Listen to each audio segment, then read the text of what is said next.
Hello everyone, welcome to our presentation.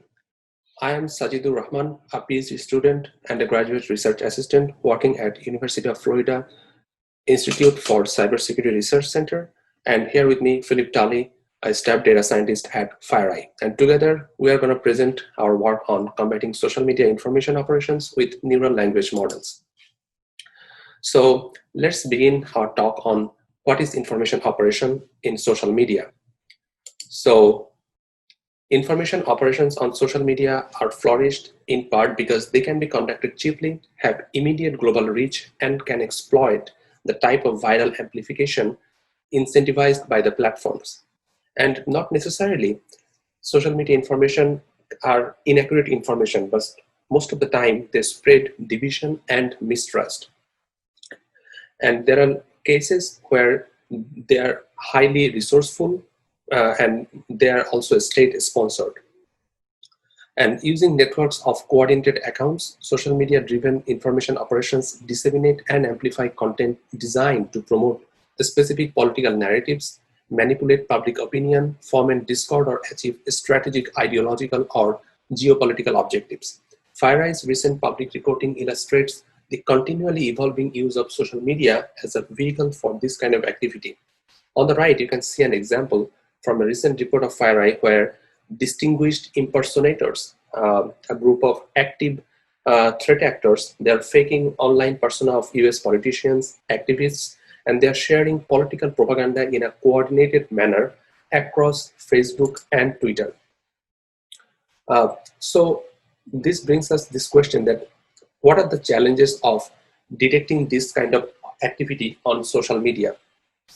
And first, there is this challenge of domain-specific expertise. Identifying sophisticated activity of this nature often requires the subject matter expertise of human analysts. After all, such content is purposefully and convincingly manufactured to imitate authentic online activity, making it very difficult for casual observers to properly verify, and the actors behind such operations are not transparent about their affiliations too, and they undertake various measures to hide their true identity by using elaborate false personas and the adoption of other operational security measures, as we have seen before. So with these challenges and with these operations being intentionally designed to deceive humans, can we turn towards automation to help us understand and detect this growing threat? Can we make it easier for the human analysts to discover and investigate this activity despite this heterogeneous nature of social media and the high traffic? So in today's talk, we are going to talk about the result from our investigation on how the FireEye data science team works together with FireEye's information operations analysis team to better understand and detect social media information operations using neural language models. Before jumping in our approach, let's take a quick look at how what are the common approaches available currently to fight social media disinformation of the information operations. So this existing work on social media IO detection can be broadly categorized in two classes: content-based analysis and network or analysis or metadata analysis. So content analysis heavily depends on defining the various hard-coded rules or feature engineering tasks, and most of the times they focus on a particular type of social media information operation, social media IO campaign, and they don't generalize well across detecting various information operation. On the other hand, language models tend to capture the structure, semantic, and contextual information of a piece of text, and modern language models are self-supervised and trained on massive datasets for better prediction. And they also tend to model lengthy text pretty well and scale better than other competing feed-forward and recurrent neural nets. So this brings to our hypothesis that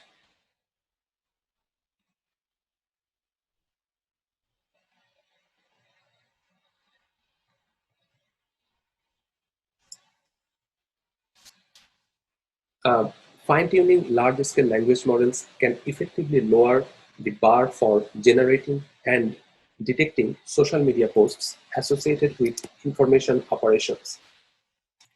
So, so as you can see, our hypothesis can be broken down into two parts. First, we want to see that if we can train a language model such that it can effectively capture the semantic and the nuances and idiosyncrasies of social media contents, and specifically the social media information operation contents. And then can we use this language model for classification and for detection purpose? So for that, we want to look into the state-of-the-art language model, GPT-2. So in order to GPT-2, and let's take a quick look at what is GPT-2 and how does it perform so well on various natural language processing tasks. And GPT-2, that is Generative Pre-trained Transformer, is a semi-supervised language model which was pre-trained on large web text corpus. It's a layered stack of encoders and decoders, and the superiority of GPT-2 comes from the attention mechanism, which helps train on enormous datasets efficiently, and also it hierarchical text representation captures the semantics and enables transfer learning. So here you can see a sample generation from GPT-2 medium. Since the pre-trained, and this was a conditional generation where the model was conditioned to generate a text and the input was it's disgraceful that, and then it generates the rest of the following paragraphs. So since the pre-trained GPT-2 model's dataset consisted of more than 40 gigabytes of internet text data extracted from more than 8 million repeatable web pages, its generations display relatively formal grammar, punctuation, and structure that corresponds to text from news contents, from books, etc.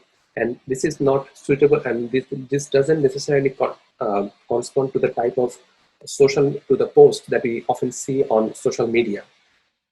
So in order uh, to make text appear like a social media posts with the nuances or the platform specific idiosyncrasies like shorter length, informal grammar, erratic punctuation, and syntactic quirks, including mentions, hashtags, emojis, acronyms, and abbreviations, we plan to fine-tune GPT-2 on another causal language modeling task using additional training data.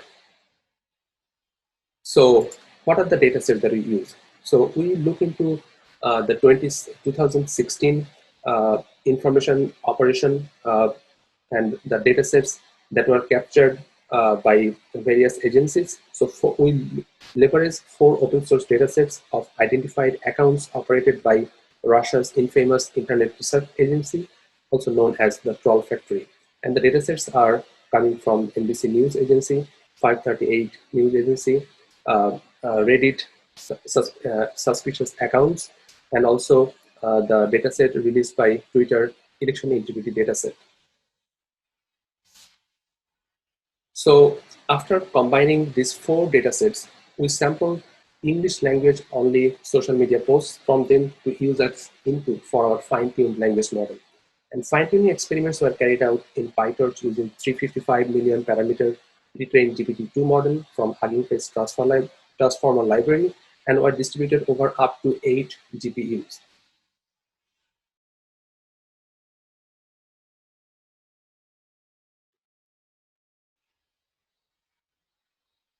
And as you can see, as opposed to the other pre-trained language model, GPT-2 conveniently requires minimal architectural changes and parameter updates in order to be fine-tuned on new downstream tasks.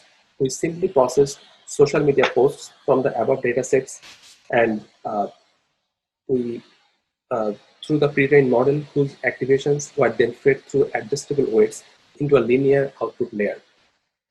The fine-tuning objective here was the same as GPT-2 was originally trained on, except now its training dataset includes contents from a social media disinformation campaign. We also added this end of text string as a suffix for each post to adapt the model for the shorter length of social media text. And after generation, you can see the sample generated by the GPT-2 model. And now you can see how these text generations differ from the original one that we have seen before. And now they look more like the type of contents we see when we scroll through social media. They are short yet biting, express certainty and outrage regarding political issues, and contain emphasis like an exclamation point. And they also contain these idiosyncrasies like hashtags, emojis that positionally manifest at the end of this generated text, and depicting a semantic style which is regularly exhibited by the actual user on social media. So after that, we also have faced some challenges, like since we have these multiple data sources available and training a GPT-2 model was not cheap and rather expensive in terms of the computational point of view. So how can we select a single data set in an objective way so that the, uh, the fine-tuned language model can generalize well for social media disinformation generation and also detection? So for that, we look into this experiment of perplexity. And perplexity basically talks about the probability that how well the model can generate a correct next word given some previous n-grams are available. And for that, basically the lower the perplexity score, the better. So for this experiment, we fine-tuned 3 separate language models, and each one of them were trained on their own dataset, data corpus. Namely, we trained a language model on NBC News dataset. We trained a language model on Twitter dataset. We fine-tuned a language model on the 538 dataset, and then we ran it, and we also each of these fine-tuned language models were then tested against the holdout dataset from the other holdout datasets from the other data sources available. So here you can see that the lowest scores fell along the main diagonal of the perplexity confusion matrix, meaning that the fine-tuned language model were best at predicting the next word on test data originating from within their own datasets. And the language model fine-tuned on Twitter's election-centric dataset displayed the lowest perplexity scores when averaged across all held-out test datasets. So we selected posts sampled from this dataset to demonstrate classification fine-tuning. Now, for the rest of the presentation, Philip will continue. Philip. Hi everyone. Once again, my name is Tully, and I'm a staff data scientist at FireEye. So now that Sajid has fine-tuned GPT-2 to generate tweets resembling I/O activity, I'm going to explore how we use this capability to design detection tools for this and other I/O campaigns. So just like when Sajid showed how to fine-tune GPT-2 for language modeling, we didn't need to make any drastic architectural changes for classification. We did need to provide the model with a labeled dataset, so we grouped together social media posts based on whether they were leveraged in I/O activity or whether they were benign. As Sajid said, the model fine-tuned on the election integrity dataset displayed the lowest perplexity scores, so we sampled from this dataset for our positive class. For the benign negative class, English language posts were gathered from verified Twitter accounts, whose posts contain diverse, innocuous content. Next, we processed these posts through the pre-trained model. This time, we fed activations through adjustable weights into 2 linear output layers, meaning fine-tuning was formulated as a multitask objective, with classification loss together with an auxiliary language modeling loss. We prepended posts with a new beginning of sentence or BOS delimiter token, and suffixed posts with the class label or CLS hidden state token, so that each post was fed into the model according to what you see here below. The figures show the evolution of losses during fine-tuning and the resulting ROC curve when evaluated on the held-out test set consisting of 66,000 tweets. The convergence of these losses to low values, together with a high area under the curve, indicated a hopeful sign that this approach could allow this model to accurately detect I/O activity versus benign activity. But can we make this model even more useful for I/O analysts? To answer this question, we considered attention. Attention scores are computed between all words in a text sequence. To compute attention scores, the transformer performs a dot product between a query vector Q and a key vector K. K represents the other words that receive attention from the query word and might contribute a better representation for it in its current context, and Q represents the word that searches for other words in the sequence to pay attention to that may supply context for it. The figure on the right displays how attention is computing using a visualization tool called BERTviz. Vertical bars represent neuron activations, and lines represent the strength of attention between words. Blue indicates positive values, and red indicates negative. Columns trace attention scores from the highlighted word on the left, America, to the complete sequence of words on the right. The element-wise product shows how Q and K contribute to the dot product, which is finally normalized by a softmax function that outputs the desired attention scores. So to decide to predict the hashtag following the word America, this part of the model attends to preceding words like ban, immigrants, and disgrace. These syntactic relationships are valuable from an analysis point of view because they can help identify an I/O campaign's interrelated keywords and phrases. These indicators can in turn be used to pivot between suspect social media accounts based on shared lexical patterns, help identify common narratives, and even to perform more proactive threat hunting. So Sajid mentioned some of the existing automated detection methods in the literature, which rely primarily on large curated datasets, external knowledge bases, or time-consuming custom feature engineering, each of which translate poorly to a more realistic multi-campaign threat landscape, which analysts are time and resource limited. By contrast, starting out with a large pre-trained model and fine-tuning it on a per-campaign basis allows us to more agilely detect I/O activity by giving us a head start. However, some care needs to be taken to ensure this captures campaign narratives and not just their individual words and phrases. Doing things like sampling by topics, doing temporal Turing test splits, and adjusting class balances relative to the rarity of I/O activity give a much better sense of what we should expect performance-wise in the wild. While our work and that of others primarily focuses on content analysis, there's also an undeniable signal and other available metadata, and even network interactions, each which can help add context for downstream classifiers when stacked together. Oftentimes, these campaigns are foreign in nature and can be conducted in different languages and localizations other than English. And in these cases, we've seen success in applying pre-trained models that are multilingual, such as BERT. Another concern for large transformer models is latency. And while we're still working to reduce this, a few promising approaches such as distillation and pruning are capable of maintaining detection accuracy levels while reducing the number of parameters and time required to make a prediction. Lastly, it's worth noting that we won't ever be able to completely remove the human element from the analysis pipeline. Their initial work on the front lines is important for collecting and initially identifying labeled I/O campaign data for us. So in this presentation, we demonstrated how to fine-tune GPT-2 on social media posts previously leveraged in I/O activity. Transfer learning allowed us to classify these posts with a high AUC score, and FireEye threat analysts can analyze this detection capability and use it in order to discover and triage similar emergent operations. Sajid showed how transfer learning allowed us to generate credible synthetic text with low perplexity scores. And GPT-2's authors and subsequent researchers have warned about potential malicious use cases enabled by this language generation technology, and our research reinforces this concern. So with that, I'll conclude the presentation, and thanks for your time and attention.